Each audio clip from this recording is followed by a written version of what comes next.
Hello everyone, you all are welcome. In the previous video, we completed till the changes and the states of water, and we are continuing with our previous chapter, that was water. Okay, and today we are going to discuss about the water cycle. What is water cycle? So basically cycle is what? When something moves in a circular motion, okay, and it ends where it starts, right? So this kind of cycle of water we will learn today.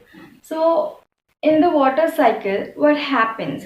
So first of all, the water which is present in the different water bodies, for example, seas, oceans, rivers, lakes, okay. So from there, the water gets evaporated by the sun. Okay, so when the water gets evaporated, that process is known as evaporation. So what happens here? When the water gets evaporated by the heat of sun, that is called evaporation. Okay, and after this process, it leads to our next step, that is condensation. So what happens here? So when this evaporated water, it gets in the clouds. Okay, now this water is in the form of vapors in the clouds. Okay, so from this, then water further changes in the next state, that means water. So here first of all water was there, and then it gets evaporated and the vapors will be there, and then these vapors further turn into water, and this process is known as condensation. So here this water is in the clouds. Okay, so after that, when this water further flow down in the form of precipitation, that means small droplets of water. Okay, so that is called precipitation. Okay, so after that, this precipitation, it leads to the next percolation. So what is percolation? When water gets stored in the different forms of our lithosphere, that is known as percolation. For example, when water goes deep down, it becomes groundwater.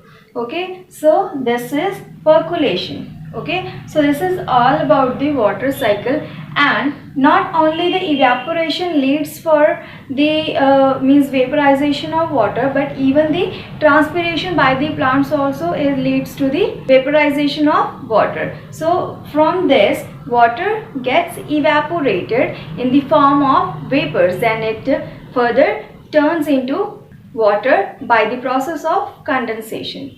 Clear? So this is all about the water cycle. So the next one we have sources of water. So from where we can get water. So here are some different sources from where you can get water. The first one is rainwater. From its name, it is clear that the water which is derived from the rain, that is known as rainwater. Okay, for example, if you are doing some rainwater harvesting, then here you are saving your rainwater for your different purposes, right?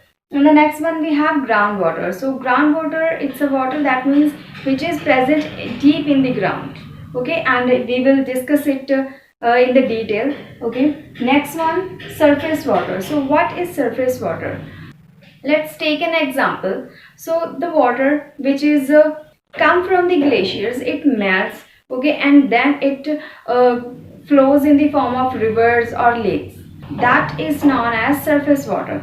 That means which is present on the surface of the earth. That is called surface water. The next one we have seawater. So what happens when the rivers and some lakes, they just flow into the seas, then they just increase the saltiness of the water present in the seas. Okay, and that is known as sea water. So here we have groundwater. So what happens in this case? So what is groundwater? The water which is deep in the ground, that is called groundwater. Okay, so this level from where you get water, that is called water table. For example, here you are placing a hand pump or any motor. Okay, so you get this water from the table, and this level it is called water table. Okay, and just below the water table we have groundwater.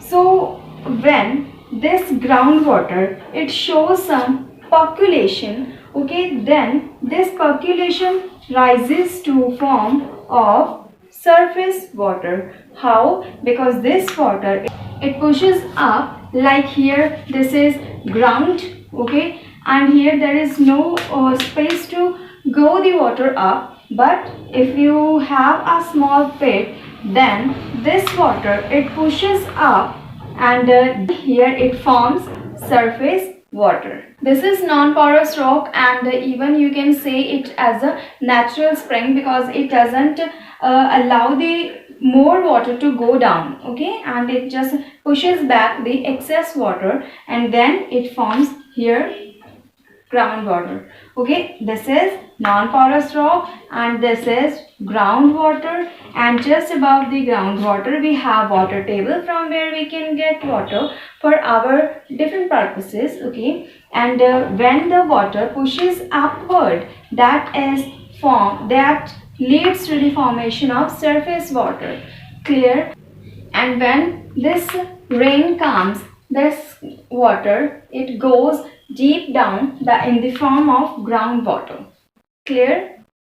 The next we have drought and floods. So what is drought? When rain doesn't fall in the months of summer, at that condition we can face shortage of water.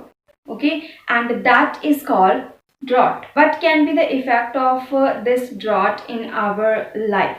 So like plants they would not grow properly, and the water which is present in the capillaries of soil that also be used by the plants for transpiration. Okay, so in that condition, so we would have some shortage of water, so that is called drought. So what is drought? That means less rainfall.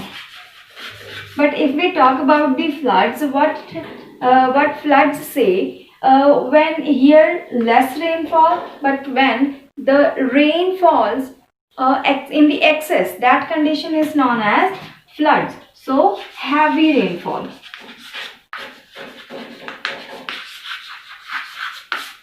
That is called floods. So in the months of monsoon, the rain falls in the excess, it heavily rains. Okay, at that condition we can face the problem of floods, and even some in the coastal areas cyclones is also responsible for the floods.